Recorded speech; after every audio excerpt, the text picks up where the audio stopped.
Chapter 8, in which Passepartout talks rather more, perhaps, than is prudent. Fix soon rejoined Passepartout, who was lounging and looking about on the quay as if he did not feel that he, at least, was obliged not to see anything.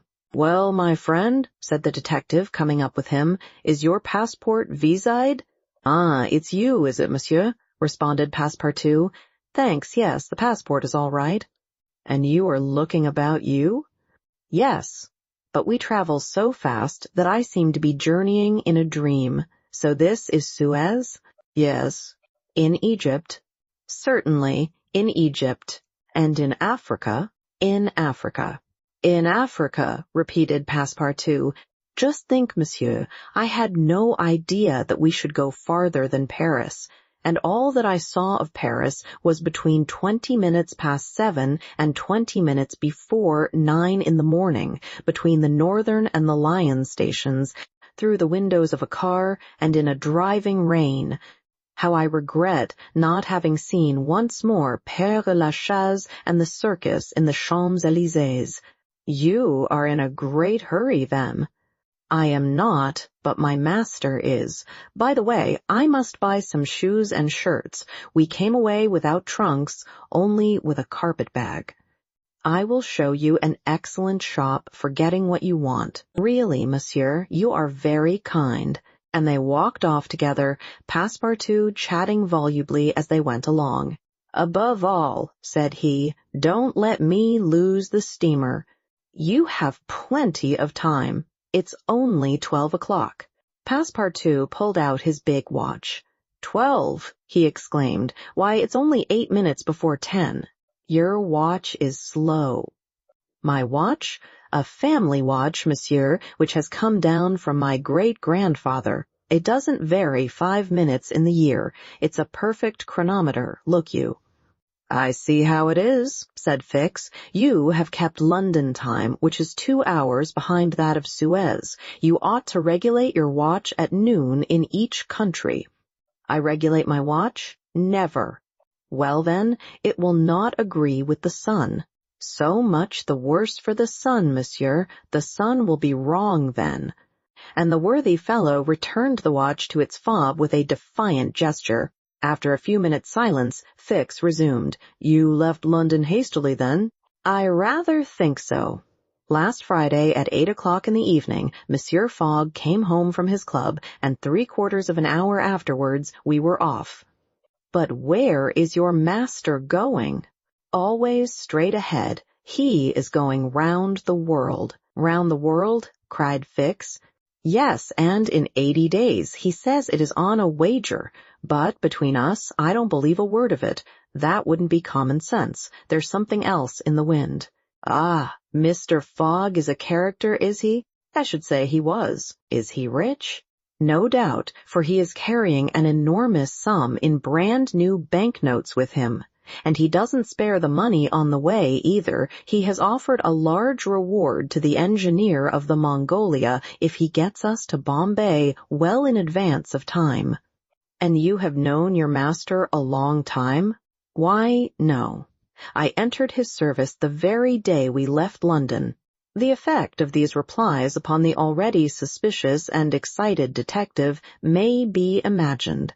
The hasty departure from London soon after the robbery, the large sum carried by Mr. Fogg, his eagerness to reach distant countries, the pretext of an eccentric and foolhardy bet, all confirmed Fix in his theory.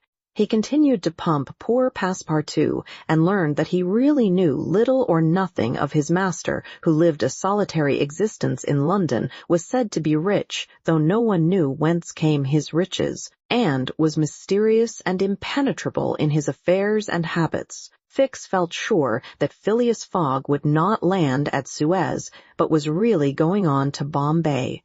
"Is Bombay far from here?" asked Passepartout. "Pretty far. It is a 10 days' voyage by sea." "And in what country is Bombay?" "India." "In Asia?" "Certainly." "The deuce! I was going to tell you, there's one thing that worries me. My burner." "What burner?" "My gas burner, which I forgot to turn off, and which is at this moment burning at my expense." I have calculated, monsieur, that I lose 2 shillings every 24 hours, exactly 6 pence more than I earn, and you will understand that the longer our journey. Did Fix pay any attention to Passepartout's trouble about the gas? It is not probable. He was not listening, but was cogitating a project. Passepartout and he had now reached the shop, where Fix left his companion to make his purchases, after recommending him not to miss the steamer, and hurried back to the consulate. Now that he was fully convinced, Fix had quite recovered his equanimity. "Consul," said he, "I have no longer any doubt. I have spotted my man. He passes himself off as an odd stick who is going round the world in 80 days. Then he's a sharp fellow," returned the consul, "and counts on returning to London after putting the police of the 2 countries off his track." "We'll see about that," replied Fix. "But are you not mistaken?" "I am not mistaken."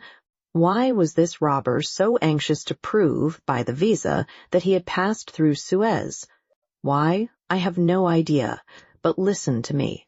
He reported in a few words the most important parts of his conversation with Passepartout. "In short," said the consul, "appearances are wholly against this man, and what are you going to do?" "Send a dispatch to London for a warrant of arrest, to be dispatched instantly to Bombay, take passage on board the Mongolia, follow my rogue to India, and there, on English ground, arrest him politely, with my warrant in my hand, and my hand on his shoulder."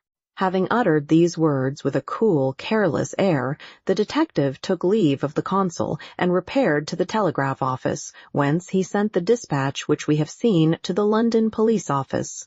A quarter of an hour later found Fix, with a small bag in his hand, proceeding on board the Mongolia, and, ere many moments longer, the noble steamer rode out at full steam upon the waters of the Red Sea. Chapter 9. In which the Red Sea and the Indian Ocean prove propitious to the designs of Phileas Fogg. The distance between Suez and Aden is precisely 1,310 miles, and the regulations of the company allow the steamers 138 hours in which to traverse it. The Mongolia, thanks to the vigorous exertions of the engineer, seemed likely, so rapid was her speed, to reach her destination considerably within that time. The greater part of the passengers from Brindisi were bound for India, some for Bombay, others for Calcutta by way of Bombay, the nearest route thither, now that a railway crosses the Indian peninsula.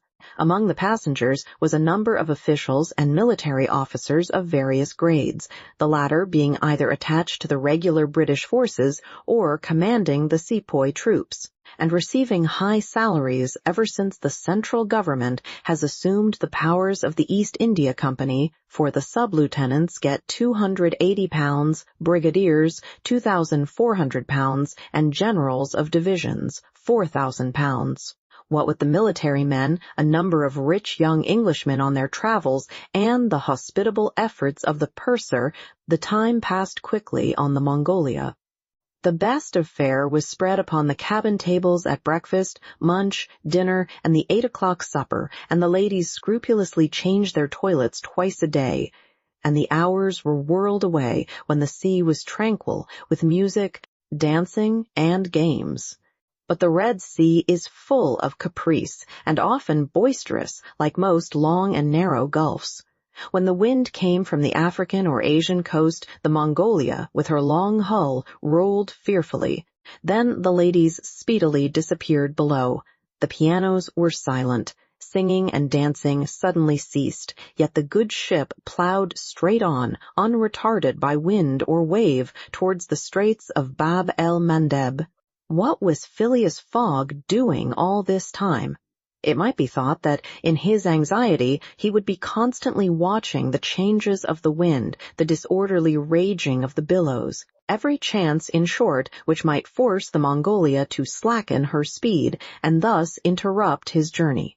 But, if he thought of these possibilities, he did not betray the fact by any outward sign. Always the same impassible member of the Reform Club, whom no incident could surprise, as unvarying as the ship's chronometers, and seldom having the curiosity even to go upon the deck. He passed through the memorable scenes of the Red Sea with cold indifference, did not care to recognize the historic towns and villages which, along its borders, raised their picturesque outlines against the sky, and betrayed no fear of the dangers of the Arabic Gulf, which the old historians always spoke of with horror, and upon which the ancient navigators never ventured without propitiating the gods by ample sacrifices. How did this eccentric personage pass his time on the Mongolia? He made his 4 hearty meals every day, regardless of the most persistent rolling and pitching on the part of the steamer, and he played whist indefatigably, for he had found partners as enthusiastic in the game as himself. A tax collector on the way to his post at Goa, the Reverend Decimus Smith, returning to his parish at Bombay, and a brigadier general of the English army, who was about to rejoin his brigade at Benares, made up the party, and, with Mr. Fogg, played whist by the hour together in absorbing silence. As for Passepartout, he, too, had escaped seasickness and took his meals conscientiously in the forward cabin. He rather enjoyed the voyage, for he was well fed and well lodged, took a great interest in the scenes through which they were passing, and consoled himself with the delusion that his master's whim would end at Bombay. He was pleased, on the day after leaving Suez, to find on deck the obliging person with whom he had walked and chatted on the quays. "If I am not mistaken," said he, approaching this person with his most amiable smile, "you are the gentleman who so kindly volunteered to guide me at Suez? Ah, I quite recognize you. You are the servant of the strange Englishman." "Just so, monsieur. Fix. Monsieur Fix," resumed Passepartout, "I'm charmed to find you on board. Where are you bound?" "Like you, to Bombay." "That's capital. Have you made this trip before?" "Several times. I am one of the agents of the Peninsular Company." "Then you know India?" "Why, yes," replied Fix, who spoke cautiously. "A curious place, this India?" "Oh, very curious. Mosques, minarets, temples, fakirs, pagodas, tigers, snakes, elephants. I hope you will have ample time to see the sights." "I hope so, Monsieur Fix. You see, a man of sound sense ought not to spend his life jumping from a steamer upon a railway train, and from a railway train upon a steamer again, pretending to make the tour of the world in 80 days. No, all these gymnastics, you may be sure, will cease at Bombay." "And Mr. Fogg is getting on well?" asked Fix in the most natural tone in the world. "Quite well, and I too. I eat like a famished ogre. It's the sea air." "But I never see your master on deck." "Never. He hasn't the least curiosity."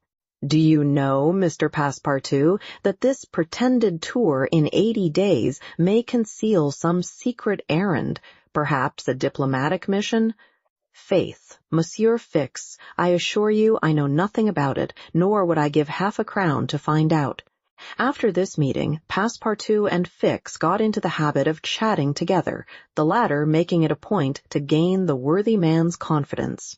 He frequently offered him a glass of whiskey or pale ale in the steamer bar-room, which Passepartout never failed to accept with graceful alacrity, mentally pronouncing Fix the best of good fellows.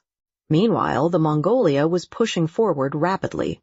On the 13th, Mocha, surrounded by its ruined walls whereon date trees were growing, was sighted, and on the mountains beyond were espied vast coffee fields.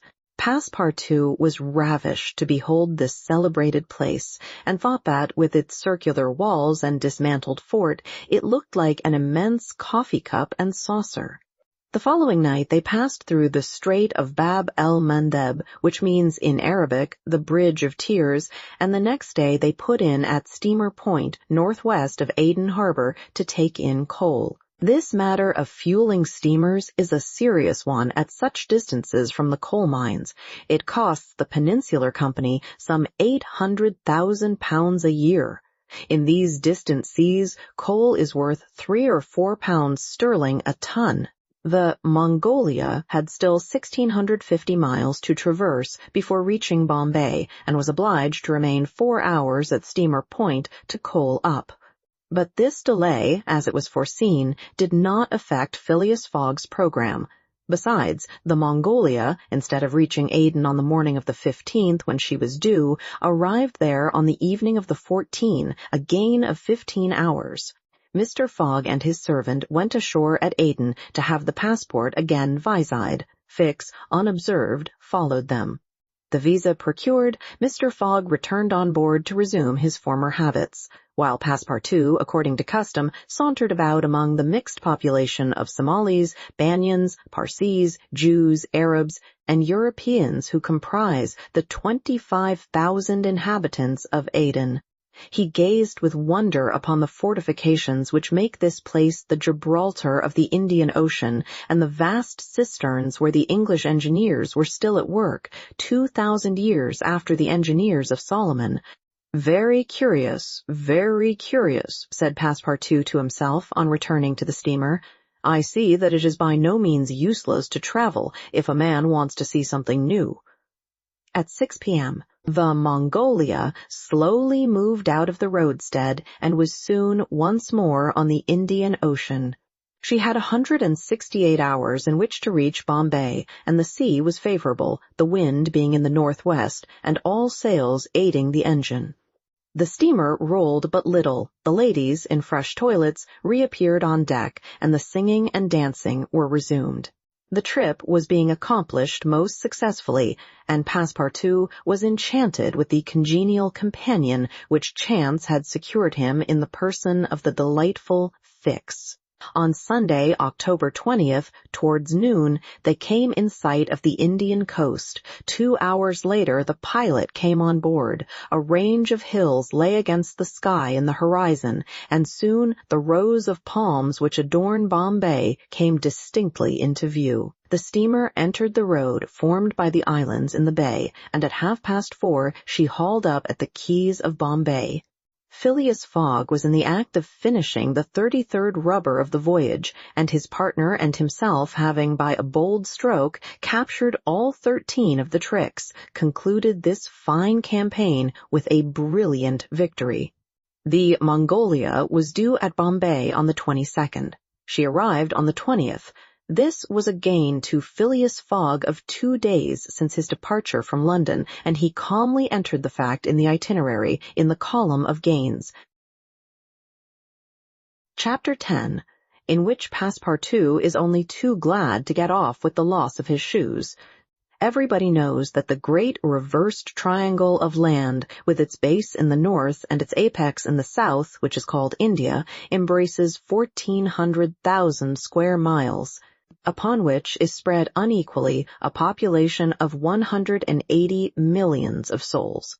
The British Crown exercises a real and despotic dominion over the larger portion of this vast country, and has a Governor-General stationed at Calcutta, governors at Madras, Bombay, and in Bengal, and a Lieutenant Governor at Agra. But British India, properly so called, only embraces 700,000 square miles, and a population of from 100 to 110 millions of inhabitants. A considerable portion of India is still free from British authority, and there are certain ferocious Rajas in the interior who are absolutely independent. The celebrated East India Company was all-powerful from 1756, when the English first gained a foothold on the spot where now stands the city of Madras, down to the time of the great Sepoy insurrection. It gradually annexed province after province, purchasing them of the native chiefs, whom it seldom paid, and appointed the Governor-General and his subordinates, civil and military. But the East India Company has now passed away, leaving the British possessions in India directly under the control of the Crown. The aspect of the country, as well as the manners and distinctions of race, is daily changing. Formerly one was obliged to travel in India by the old cumbrous methods of going on foot or on horseback, in palanquins or unwieldy coaches. Now fast steamboats ply on the Indus and the Ganges, and a great railway, with branch lines joining the main line at many points on its route, traverses the peninsula from Bombay to Calcutta in 3 days. This railway does not run in a direct line across India.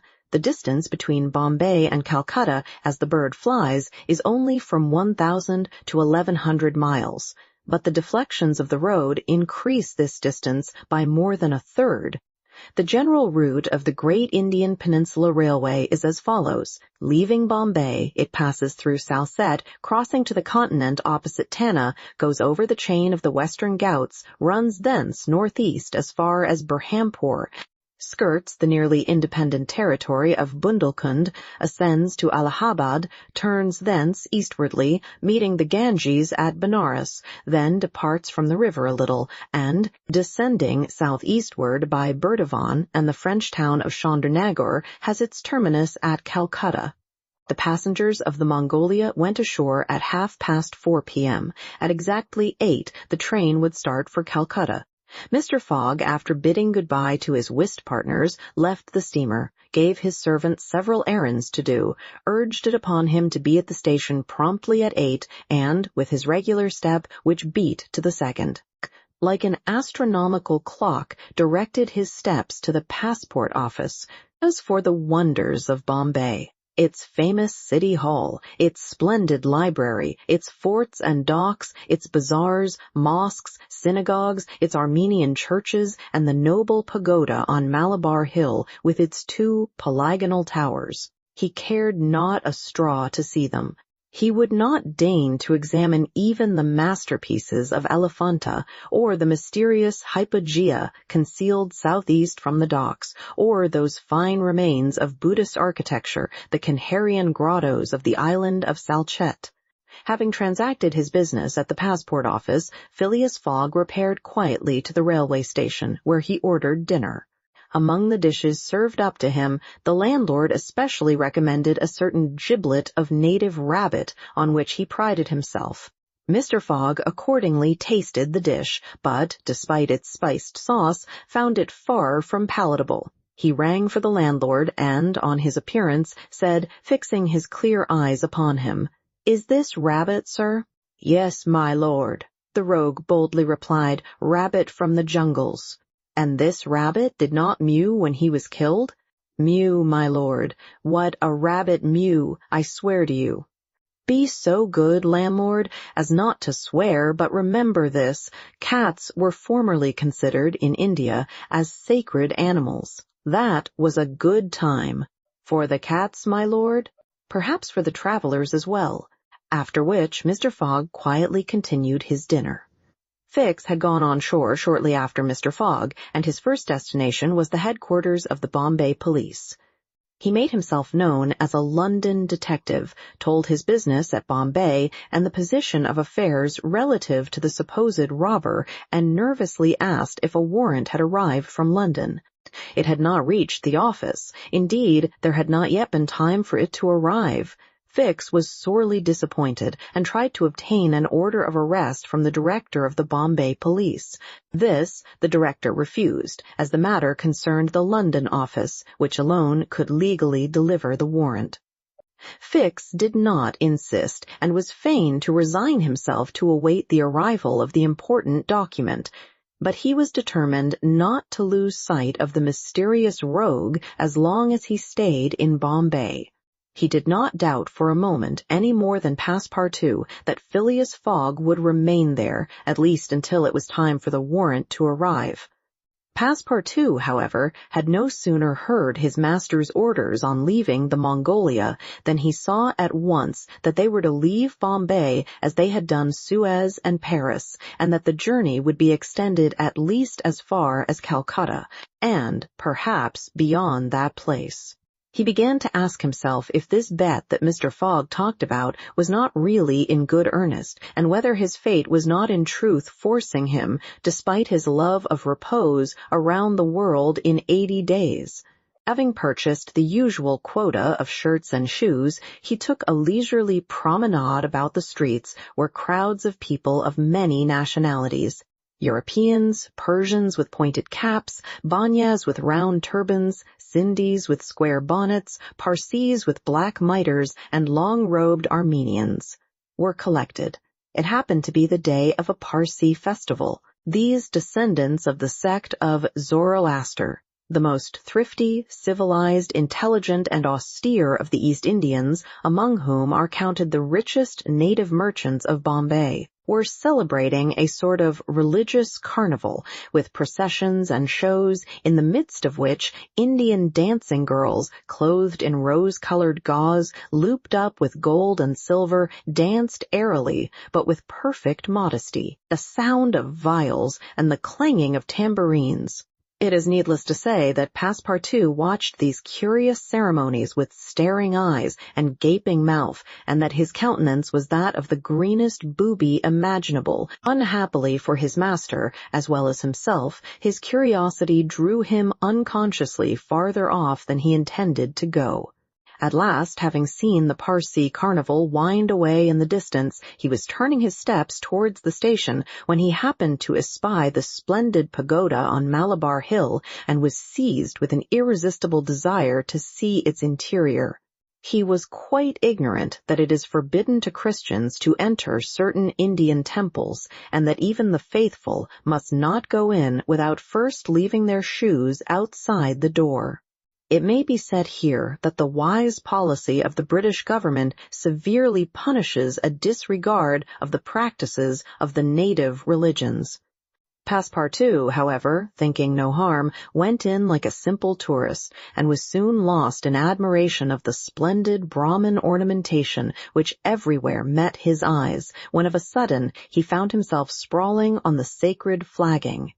He looked up to behold 3 enraged priests, who forthwith fell upon him, tore off his shoes, and began to beat him with loud, savage exclamations. The agile Frenchman was soon upon his feet again, and lost no time in knocking down 2 of his long-gowned adversaries with his fists and a vigorous application of his toes. Then, rushing out of the pagoda as fast as his legs could carry him, he soon escaped the 3rd priest by mingling with the crowd in the streets. At 5 minutes before 8, Passepartout, hatless, shoeless, and having in the squabble lost his package of shirts and shoes, rushed breathlessly into the station. Fix, who had followed Mr. Fogg to the station and saw that he was really going to leave Bombay, was there upon the platform. He had resolved to follow the supposed robber to Calcutta and farther, if necessary. Passepartout did not observe the detective, who stood in an obscure corner, but Fix heard him relate his adventures in a few words to Mr. Fogg. "I hope that this will not happen again," said Phileas Fogg coldly as he got into the train. Poor Passepartout, quite crestfallen, followed his master without a word. Fix was on the point of entering another carriage, when an idea struck him which induced him to alter his plan. "No, I'll stay," muttered he. "An offense has been committed on Indian soil. I've got my man." Just then the locomotive gave a sharp screech, and the train passed out into the darkness of the night. Chapter 11. In which Phileas Fogg secures a curious means of conveyance at a fabulous price. The train had started punctually. Among the passengers were a number of officers, government officials, and opium and indigo merchants, whose business called them to the eastern coast. Passepartout rode in the same carriage with his master, and a 3rd passenger occupied a seat opposite to them. This was Sir Francis Cromarty, one of Mr. Fogg's whist partners on the Mongolia, now on his way to join his corps at Benares. Sir Francis was a tall, fair man of 50, who had greatly distinguished himself in the last Sepoy revolt. He made India his home, only paying brief visits to England at rare intervals, and was almost as familiar as a native with the customs, history, and character of India and its people. But Phileas Fogg, who was not traveling but only describing a circumference, took no pains to inquire into these subjects. He was a solid body, traversing an orbit around the terrestrial globe, according to the laws of rational mechanics. He was at this moment calculating in his mind the number of hours spent since his departure from London, and, had it been in his nature to make a useless demonstration, would have rubbed his hands for satisfaction. Sir Francis Cromarty had observed the oddity of his traveling companion, although the only opportunity he had for studying him had been while he was dealing the cards and between two rubbers, and questioned himself whether a human heart really beat beneath this cold exterior, and whether Phileas Fogg had any sense of the beauties of nature. The Brigadier General was free to mentally confess that of all the eccentric persons he had ever met, none was comparable to this product of the exact sciences. Phileas Fogg had not concealed from Sir Francis his design of going round the world, nor the circumstances under which he set out, and the General only saw in the wager a useless eccentricity and a lack of sound common sense. In the way this strange gentleman was going on, he would leave the world without having done any good to himself or anybody else. An hour after leaving Bombay, the train had passed the viaducts and the island of Salsette and had got into the open country. At Callian, they reached the junction of the branch line which descends towards southeastern India by Khandala and Poona. And, passing Powell, they entered the defiles of the mountains with their basalt bases and their summits crowned with thick and verdant forests. Phileas Fogg and Sir Francis Cromarty exchanged a few words from time to time, and now Sir Francis, reviving the conversation, observed, "Some years ago, Mr. Fogg, you would have met with a delay at this point which would probably have lost you your wager." "How so, Sir Francis?" "Because the railway stopped at the base of these mountains, which the passengers were obliged to cross in palanquins or on ponies to Khandala on the other side." "Such a delay would not have deranged my plans in the least," said Mr. Fogg. "I have constantly foreseen the likelihood of certain obstacles."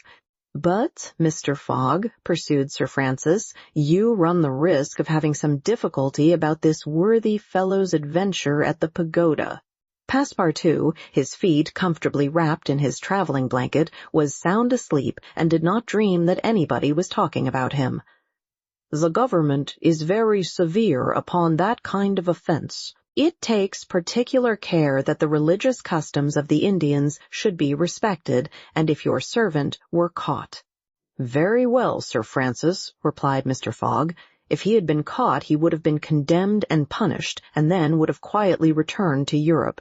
I don't see how this affair could have delayed his master." The conversation fell again. During the night, the train left the mountains behind and passed Nasik, and the next day proceeded over the flat, well-cultivated country of the Khandesh, with its straggling villages, above which rose the minarets of the pagodas. This fertile territory is watered by numerous small rivers and limpid streams, mostly tributaries of the Godavari. Passepartout, on waking and looking out, could not realize that he was actually crossing India in a railway train. The locomotive, guided by an English engineer and fed with English coal, threw out its smoke upon cotton, coffee, nutmeg, clove, and pepper plantations, while the steam curled in spirals around groups of palm trees, in the midst of which were seen picturesque bungalows, viharas, sort of abandoned monasteries, and marvelous temples enriched by the exhaustless ornamentation of Indian architecture. Then they came upon vast tracts extending to the horizon, with jungles inhabited by snakes and tigers which fled at the noise of the train, succeeded by forests penetrated by the railway and still haunted by elephants which, with pensive eyes, gazed at the train as it passed. The travelers crossed, beyond Milligaume, the fatal country so often stained with blood by the sectaries of the goddess Kali. Not far off rose Ellora, with its graceful pagodas, and the famous Aurungabad, capital of the ferocious Aurangzeb, now the chief town of one of the detached provinces of the kingdom of the Nizam. It was thereabouts that Feringhea, the Thuggee chief, king of the Stranglers, held his sway. These ruffians, united by a secret bond, strangled victims of every age in honor of the goddess Death, without ever shedding blood. There was a period when this part of the country could scarcely be traveled over without corpses being found in every direction. The English government has succeeded in greatly diminishing these murders, though the Thuggees still exist and pursue the exercise of their horrible rights. At 12:30, the train stopped at Burhampur, where Passepartout was able to purchase some Indian slippers ornamented with false pearls, in which, with evident vanity, he proceeded to encase his feet. The travelers made a hasty breakfast and started off for Assurghur after skirting for a little the banks of the small river Tapti, which empties into the Gulf of Cambrai near Surat. Passepartout was now plunged into absorbing reverie. Up to his arrival at Bombay, he had entertained hopes that their journey would end there. But now that they were plainly whirling across India at full speed, a sudden change had come over the spirit of his dreams. His old vagabond nature returned to him. The fantastic ideas of his youth once more took possession of him.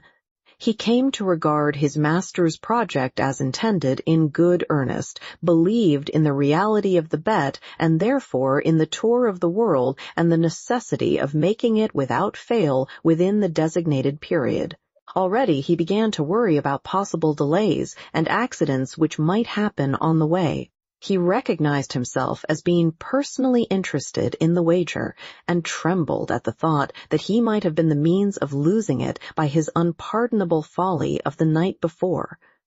Being much less cool-headed than Mr. Fogg, he was much more restless, counting and recounting the days passed over, uttering maledictions when the train stopped, and accusing it of sluggishness, and mentally blaming Mr. Fogg for not having bribed the engineer.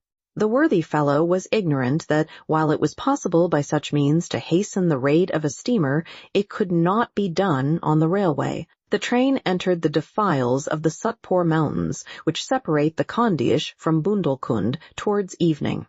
The next day, Sir Francis Cromarty asked Passepartout what time it was, to which, on consulting his watch, he replied that it was 3 in the morning. This famous timepiece, always regulated on the Greenwich meridian, which was now some 77 degrees westward, was at least 4 hours slow. Sir Francis corrected Passepartout's time, whereupon the latter made the same remark that he had done to Fix, and upon the general insisting that the watch should be regulated in each new meridian, since he was constantly going eastward. That is in the face of the sun, and therefore the days were shorter by 4 minutes for each degree gone over. Passepartout obstinately refused to alter his watch, which he kept at London time. It was an innocent delusion which could harm no one. The train stopped at 8 o'clock in the midst of a glade some 15 miles beyond Rotal, where there were several bungalows and workmen's cabins. The conductor, passing along the carriages, shouted, "Passengers will get out here." Phileas Fogg looked at Sir Francis Cromarty for an explanation, but the general could not tell what meant a halt in the midst of this forest of dates and acacias. Passepartout, not less surprised, rushed out and speedily returned, crying, "Monsieur, no more railway." "What do you mean?" asked Sir Francis. "I mean to say that the train isn't going on." The general at once stepped out, while Phileas Fogg calmly followed him, and they proceeded together to the conductor. "Where are we?" asked Sir Francis. "At the hamlet of Colby." "Do we stop here?" "Certainly. The railway isn't finished." "What? Not finished?" "No. There's still a matter of 50 miles to be laid from here to Allahabad, where the line begins again." "But the papers announce the opening of the railway throughout." "What would you have, officer? The papers were mistaken." "Yet you sell tickets from Bombay to Calcutta," retorted Sir Francis, who was growing warm. "No doubt," replied the conductor, "but the passengers know that they must provide means of transportation for themselves from Colby to Allahabad." Sir Francis was furious. Passepartout would willingly have knocked the conductor down and did not dare to look at his master.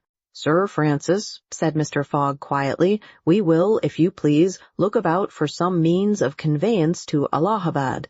"Mr. Fogg, this is a delay greatly to your disadvantage." "No, Sir Francis, it was foreseen." "What? You knew that the way. Not at all, but I knew that some obstacle or other would sooner or later arise on my route. Nothing, therefore, is lost. I have 2 days, which I have already gained, to sacrifice. A steamer leaves Calcutta for Hong Kong at noon on the 25th. This is the 22nd, and we shall reach Calcutta in time. There was nothing to say to so confident a response. It was but too true that the railway came to a termination at this point. The papers were like some watches, which have a way of getting too fast, and had been premature in their announcement of the completion of the line. The greater part of the travelers were aware of this interruption, and, leaving the train, they began to engage such vehicles as the village could provide: 4-wheeled palki-haris, wagons drawn by zebus, carriages that looked like perambulating pagodas, palanquins, ponies, and what not.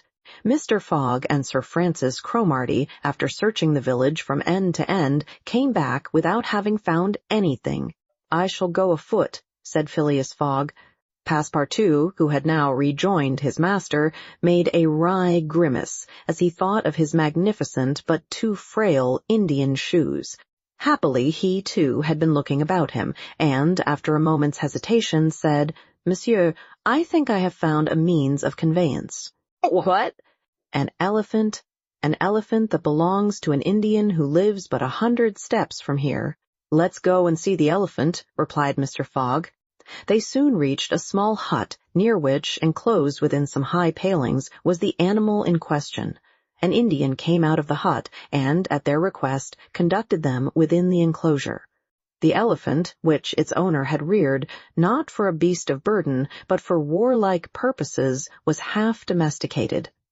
The Indian had begun already by often irritating him and feeding him every 3 months on sugar and butter to impart to him a ferocity not in his nature, this method being often employed by those who train the Indian elephants for battle.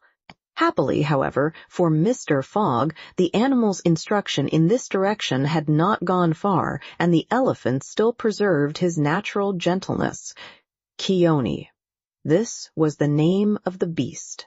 Could doubtless travel rapidly for a long time, and, in default of any other means of conveyance, Mr. Fogg resolved to hire him. But elephants are far from cheap in India, where they are becoming scarce. The males, which alone are suitable for circus shows, are much sought, especially as but few of them are domesticated. When therefore Mr. Fogg proposed to the Indian to hire Keone, he refused point blank. Mr. Fogg persisted, offering the excessive sum of £10 an hour for the loan of the beast to Allahabad. Refused. £20? Refused also. £40? Still refused. Passepartout jumped at each advance, but the Indian declined to be tempted. Yet the offer was an alluring one, for, supposing it took the elephant 15 hours to reach Allahabad, his owner would receive no less than £600 sterling. Phileas Fogg, without getting in the least flurried, then proposed to purchase the animal outright, and at first offered £1,000 for him. The Indian, perhaps thinking he was going to make a great bargain, still refused. Sir Francis Cromarty took Mr. Fogg aside and begged him to reflect before he went any further, to which that gentleman replied that he was not in the habit of acting rashly, that a bet of £20,000 was at stake, that the elephant was absolutely necessary to him, and that he would secure him if he had to pay 20 times his value.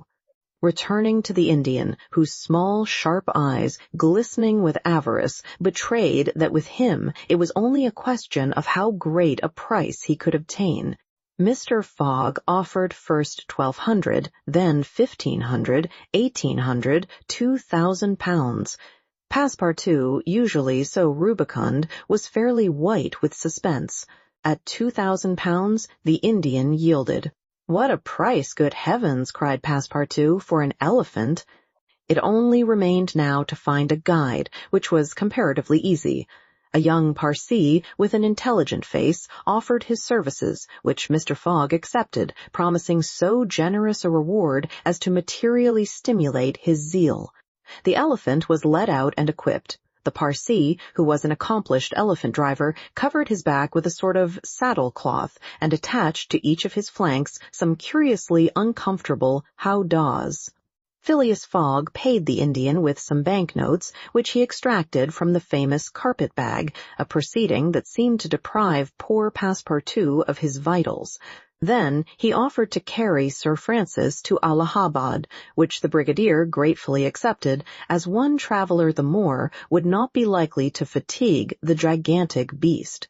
Provisions were purchased at Colby, and, while Sir Francis and Mr. Fogg took the howdahs on either side, Passepartout got astride the saddle-cloth between them.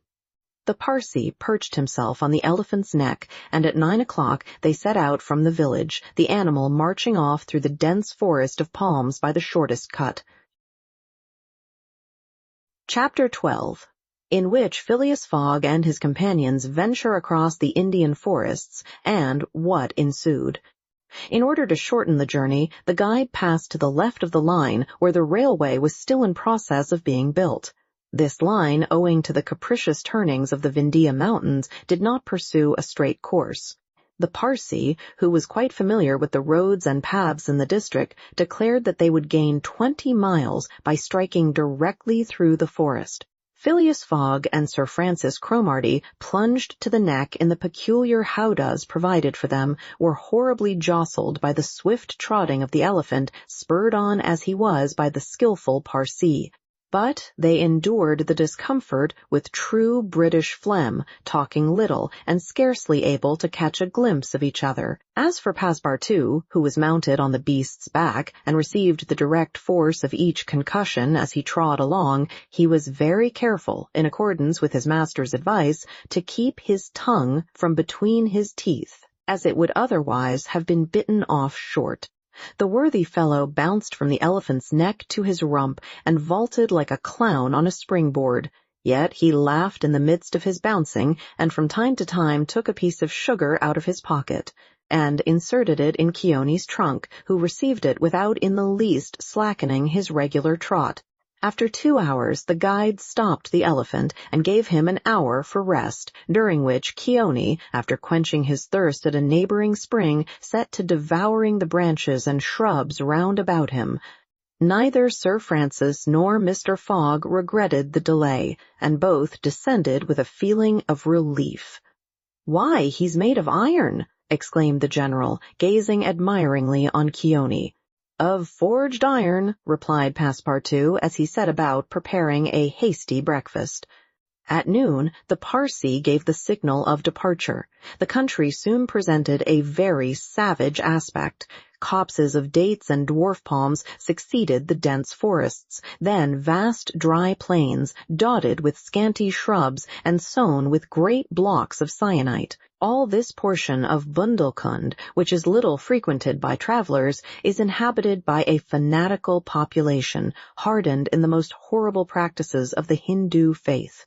The English have not been able to secure complete dominion over this territory, which is subjected to the influence of Rajahs, whom it is almost impossible to reach in their inaccessible mountain fastnesses. The travelers several times saw bands of ferocious Indians who, when they perceived the elephant striding across country, made angry and threatening motions. The Parsee avoided them as much as possible. Few animals were observed on the route. Even the monkeys hurried from their path with contortions and grimaces which convulsed Passepartout with laughter. In the midst of his gaiety, however, one thought troubled the worthy servant. What would Mr. Fogg do with the elephant when he got to Allahabad? Would he carry him on with him? Impossible. The cost of transporting him would make him ruinously expensive. Would he sell him or set him free? The estimable beast certainly deserved some consideration. Should Mr. Fogg choose to make him, Passepartout, a present of Keone, he would be very much embarrassed, and these thoughts did not cease worrying him for a long time. The principal chain of the Vindhyas was crossed by 8 in the evening, and another halt was made on the northern slope, in a ruined bungalow. They had gone nearly 25 miles that day, and an equal distance still separated them from the station of Allahabad. The night was cold. The Parsee lit a fire in the bungalow with a few dry branches, and the warmth was very grateful. Provisions purchased at Colby's sufficed for supper, and the travelers ate ravenously. The conversation, beginning with a few disconnected phrases, soon gave place to loud and steady snores. The guide watched Keone, who slept standing, bolstering himself against the trunk of a large tree. Nothing occurred during the night to disturb the slumberers, although occasional growls from panthers and chatterings of monkeys broke the silence. The more formidable beasts made no cries or hostile demonstration against the occupants of the bungalow. Sir Francis slept heavily, like an honest soldier overcome with fatigue. Passepartout was wrapped in uneasy dreams of the bouncing of the day before. As for Mr. Fogg, he slumbered as peacefully as if he had been in his serene mansion in Savile Row. The journey was resumed at 6 in the morning. The guide hoped to reach Allahabad by evening. In that case, Mr. Fogg would only lose a part of the 48 hours saved since the beginning of the tour. Keone, resuming his rapid gait, soon descended the lower spurs of the Vindhyas, and towards noon they passed by the village of Callinger on the Caney, one of the branches of the Ganges. The guide avoided inhabited places, thinking it safer to keep the open country which lies along the first depressions of the basin of the great river. Allahabad was now only 12 miles to the northeast. They stopped under a clump of bananas, the fruit of which, as healthy as bread and as succulent as cream, was amply partaken of and appreciated. At 2 o'clock, the guide entered a thick forest which extended several miles. He preferred to travel under cover of the woods. They had not as yet had any unpleasant encounters, and the journey seemed on the point of being successfully accomplished when the elephant, becoming restless, suddenly stopped. It was then 4 o'clock. "What's the matter?" asked Sir Francis, putting out his head. "I don't know, officer," replied the Parsee, listening attentively to a confused murmur which came through the thick branches. The murmur soon became more distinct. It now seemed like a distant concert of human voices accompanied by brass instruments. Passepartout was all eyes and ears. Mr. Fogg patiently waited without a word. The Parsee jumped to the ground, fastened the elephant to a tree, and plunged into the thicket. He soon returned, saying, "A procession of Brahmins is coming this way. We must prevent their seeing us, if possible." The guide unloosed the elephant and led him into a thicket, at the same time asking the travelers not to stir. He held himself ready to bestride the animal at a moment's notice, should flight become necessary. But he evidently thought that the procession of the faithful would pass without perceiving them amid the thick foliage, in which they were wholly concealed. The discordant tones of the voices and instruments drew nearer, and now droning songs mingled with the sound of the tambourines and cymbals. The head of the procession soon appeared beneath the trees, 100 paces away, and the strange figures who performed the religious ceremony were easily distinguished through the branches. First came the priests, with mitres on their heads, and clothed in long lace robes. They were surrounded by men, women, and children, who sang a kind of lugubrious psalm, interrupted at regular intervals by the tambourines and cymbals, while behind them was drawn a car with large wheels, the spokes of which represented serpents entwined with each other. Upon the car, which was drawn by 4 richly caparisoned zebus, stood a hideous statue with 4 arms, the body colored a dull red, with haggard eyes, disheveled hair, protruding tongue, and lips tinted with beetle.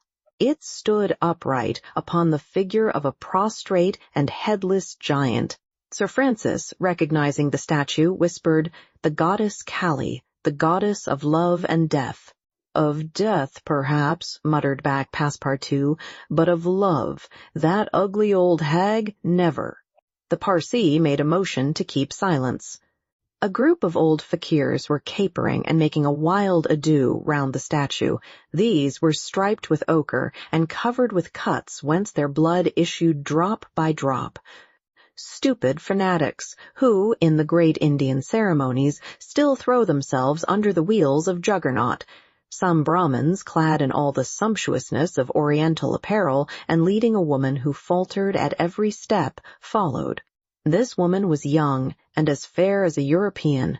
Her head and neck, shoulders, ears, arms, hands, and toes were loaded down with jewels and gems, with bracelets, earrings, and rings, while a tunic bordered with gold and covered with a light muslin robe betrayed the outline of her form. The guards who followed the young woman presented a violent contrast to her, armed as they were with naked sabers hung at their waists, and long damascened pistols, and bearing a corpse on a palanquin. It was the body of an old man, gorgeously arrayed in the habiliments of a Rajah, wearing, as in life, a turban embroidered with pearls, a robe of tissue of silk and gold, a scarf of cashmere sewed with diamonds, and the magnificent weapons of a Hindu prince. Next came the musicians and a rear guard of capering fakirs, whose cries sometimes drowned the noise of the instruments. These closed the procession. Sir Francis watched the procession with a sad countenance, and, turning to the guide, said, "A settee." The Parsee nodded and put his finger to his lips. The procession slowly wound under the trees, and soon its last ranks disappeared in the depths of the wood. The songs gradually died away. Occasionally cries were heard in the distance, until at last all was silence again. Phileas Fogg had heard what Sir Francis said, and, as soon as the procession had disappeared, asked, "What is a suttee?" "A suttee," returned the general, "is a human sacrifice, but a voluntary one. The woman you have just seen will be burned tomorrow at the dawn of day." "Oh, the scoundrels!" cried Passepartout, who could not repress his indignation. "And the corpse?" asked Mr. Fogg. "Is that of the prince, her husband?" said the guide, "an independent Rajah of Bundelkund." "Is it possible," resumed Phileas Fogg, his voice betraying not the least emotion, "that these barbarous customs still exist in India, and that the English have been unable to put a stop to them?" "These sacrifices do not occur in the larger portion of India," replied Sir Francis, "but we have no power over these savage territories, and especially here in Bundelkund. The whole district north of the Vindhyas is the theater of incessant murders and pillage."